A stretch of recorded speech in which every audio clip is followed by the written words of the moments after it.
What is going on, guys? It is Wrestlelamia here, back with another video. Join us now as we look at this week's edition of the Blue Brand, as well as the wildest news stories and rumors you need to know, including mass superstar releases made by WWE, the reason behind those releases, is Alexa Bliss joining the Wyatt 6, the real reason that Nikki returned to WWE, Penta talks dream matches, AEW fires a wrestler after an arrest, and much more. Be sure to subscribe and hit that notification bell for daily wrestling videos, and follow us on Facebook for exclusive lists. Also check out our new videos on Wrestlelamia XL. Now, as always, we won't recap the matches, but just look at the good, the bad, and the downright ugly. As always, we look at the good first as number 1, Drew McIntyre.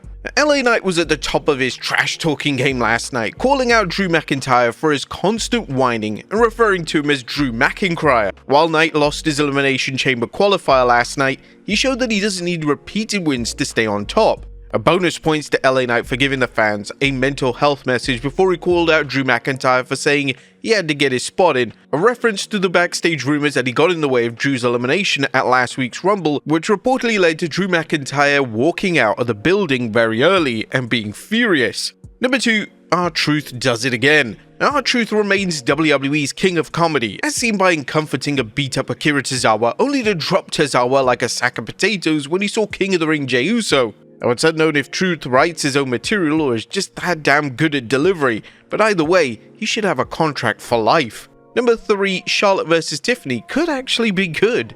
A Charlotte Flair vs Tiffany Stratton's exchange last night suggests both superstars could have a fantastic program heading into WrestleMania 41. While we don't want Stratton to lose her WWE Championship to the Queen, this feud could cement Stratton's status as a main eventer, not only due to both ladies' in-ring work, but in showing the many dimensions to Tiffany's character. Number 4, Jey Uso is over with the WWE Universe. Jey Uso has achieved the rarefied air of babyfaces Cody Rhodes and John Cena, something Jey naysayers need to recognize, and dare we say acknowledge. A main event Jey is a multi-talented performer whose popularity alone justifies his push, but as he's shown every time he wrestles, there's more than a four-worded catchphrase to his act. Number 5, Solid Elimination Chamber Qualifier. A Jimmy Uso vs LA Knight vs Drew McIntyre was a predictable but solid match that built up anticipation for first March's Elimination Chamber and solidified Drew's status as a viable world contender. And the Street Profits are back. And the Street Profits' fiery promo was perfect, as it justified, at least in Ford and Dawkins' mind, they were in the right for the Royal Rumble and put the entire tag team division on notice to watch out. But that was the good. What about the bad? Is number 1, did we need Carmelo vs Tozawa? Now, there's filler on Smackdown, with the occasional backstage advertisements and unnecessary promos, but did we really need Carmelo vs Tozawa? This match was meaningless despite WWE's efforts to build off Hayes taking Tozawa out at the Rumble. Number 2, no interview for Bliss after a 2-year absence. Alexa Bliss has gone from the WWE for 2 years, so why didn't WWE give her any microphone time? Smackdown is a 3-hour show, and cutting Hayes vs Tozawa could have given Bliss time to reconnect with her fans with a decent promo. Well, at least we got a match, right? Number 3, WWE commercial breaks are poorly timed. WWE needs to work on the timing of its commercial breaks, as they now seem to routinely cut to commercial during matches, sapping the show's momentum and depriving fans of quality matches. WWE has been doing this long enough, so it should know how to handle things by now. And Solo vs Cody, the sequel, part 300. Now, do we really need another feud between Cody Rhodes and Solo Sikoa? Sikoa's early program with Cody was a bit of a disappointment, and there's no reason to think that they should revisit this anytime soon. However, judging from Smackdown, WWE have certainly reignited this. That was nothing downright ugly. Smackdown was a mixed bag, especially for being a post-Rumble episode. What did you guys think of the Blue Brand last night? Let us know in the comments down below. Now, let's move on to the news.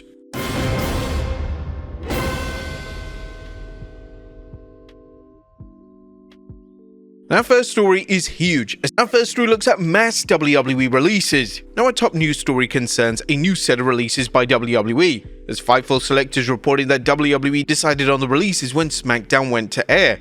The following superstars will no longer be in the promotion: Akman Razat of Authors of Pain, Paul Ellering, Blair Davenport, Cedric Alexander, and Sonya Deville. It also seems that WWE have added a sixth superstar released by WWE, as now Isla Dawn has confirmed that she has been released by WWE. Isla Dawn made the news public via her Instagram, saying on a story, "Here for a good time, not a long time. See you in 90. But in other breaking news, after the news of Isla Dawn being released by WWE, it hasn't stopped there, as Fightful Select also confirmed that Giovanni Vinci has been released by the WWE. Now this was just a travesty for Vinci, as he was literally buried on his return, and now he's been released. But it still doesn't stop there, as Fightful Select has also confirmed that the Good Brothers have been released by WWE. What are the reasons behind these releases? Well, the WWE's latest releases aren't a surprise because fans have repeatedly seen the promotion release talent at different times during the year. As with past releases, there are general and specific reasons.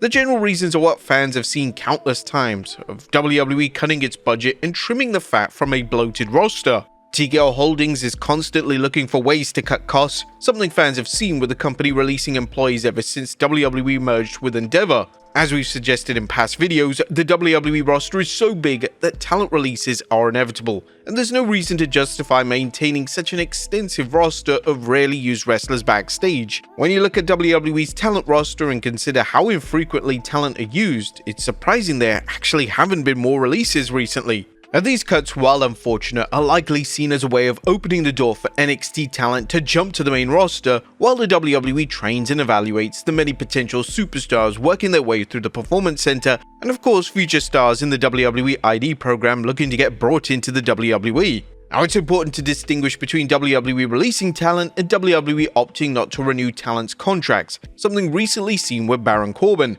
Fightful Select is reporting on the reasons behind each wrestler's release as number 1, Sonya Deville. As in Deville's case, WWE chose not to renew her option, and Fightful reports Sonya will be a free agent soon. Deville was off WWE television for a significant period after tearing her ACL in 2023. She returned, eventually joining Shayna Baszler and Zoe Stark in the Pure Fusion Collective. Number 2, AOP.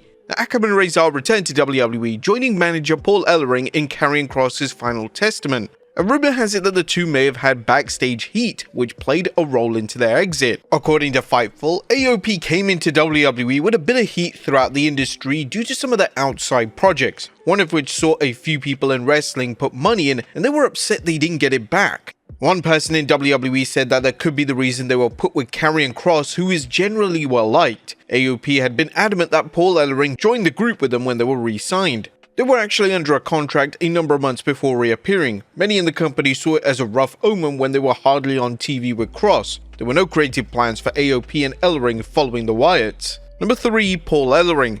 Paul Ellering's return with AOP was well received by fans who enjoyed watching Ellering guide the team during its time in NXT. One rumor is that AOP asked for Ellering to be brought back when WWE asked the team to return. With AOP gone, WWE likely felt it did not need precious Paul Ellering anymore. Number 4, Blair Davenport.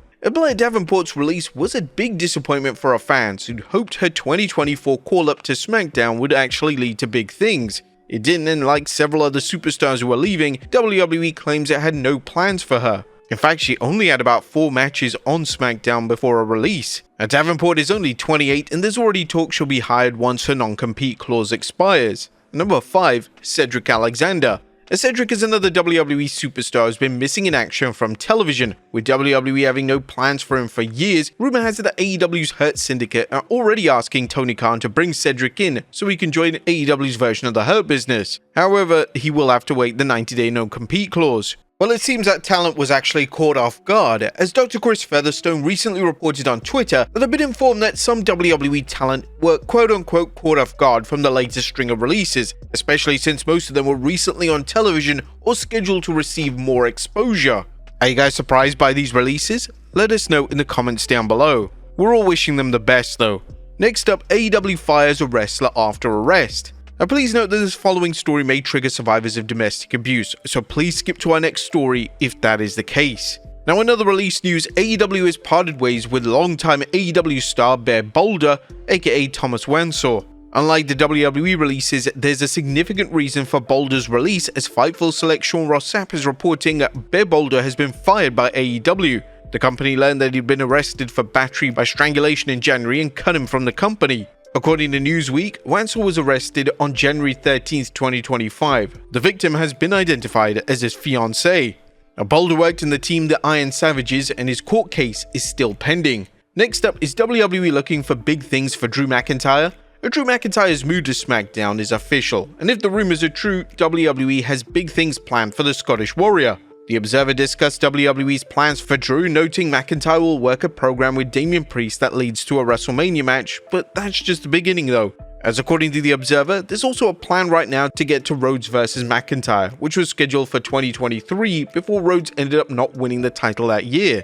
They added that WWE originally wanted to run a Drew vs Cody Rhodes program in 2023, but WWE's decision to wait another year before putting the Undisputed Championship on Cody Rhodes managed to nix these plans. Next up is Alexa Bliss joining the Wyatt Six. Now, is Alexa Bliss gonna join the Wyatt Six, as Bliss, who had a popular run as Bray Wyatt, aka the Fiend's devil doll until she turned on him, appears to be headed for a new pairing, this time with Uncle Howdy's cadre of creeps, the Wyatt Six. Fans saw a hint of things to come as there were video glitches during Bliss's bout with Candice LeRae, glitches that fans associate with the Wyatt Six. The move, while not unexpected, is sure to please fans who were hoping for Little Miss Bliss to rejoin the faction when she returned from maternity leave. Bliss also put a hint in her Lily doll, as the eye has a number 6 in it. Next up, Rey Fenix updates fans on his contract status.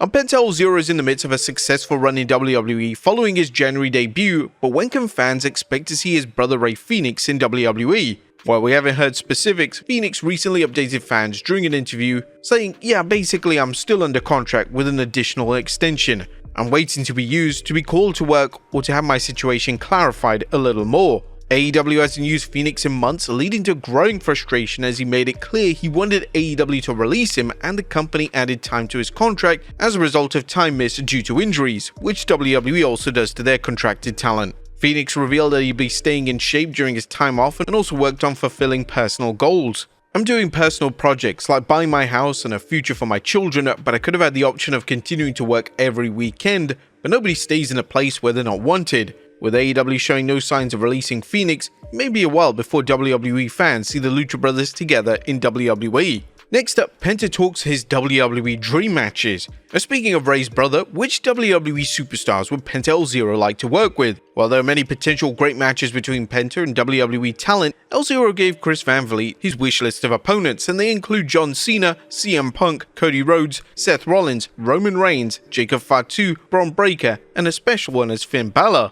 Now, every one of these matches sound like an instant classic, but what's missing is a dream match with Rey Mysterio. Yeah, Penta's already faced Mysterio in Lucha Underground, but you'd think you'd want to revisit the match in WWE. Next up, Nikki Bella's reason for returning to WWE. And last but not least, Nikki Bella's Royal Rumble was a well-received surprise, and according to WrestleVotes, a well-received one with WWE management. Now one half of the Bella twins is revealing why she returned to WWE. You know, it's funny because Brie and I, for a while, we were just, once you're a wrestler, you're always a wrestler. You always crave getting back in. That's why we always make comebacks, right? Nikki, who seemed to distance herself from WWE at one point, told Access Hollywood more about her motivation to return. But I was just really yearning for it. You know, when you're in that ring, you find so much more of your empowerment, strength, and confidence, things like that. Things that I was really craving and yearning for myself, especially in my new era. And it's like I need Nikki Bella to help me put the pieces back together, you know what I mean? Yeah, getting my Bella back. Now, whilst this is purely speculation, returning to the familiar surroundings of WWE may have been therapeutic for Nikki, whose 2024 saw her embroiled in a divorce proceeding with Artem Chignivstev.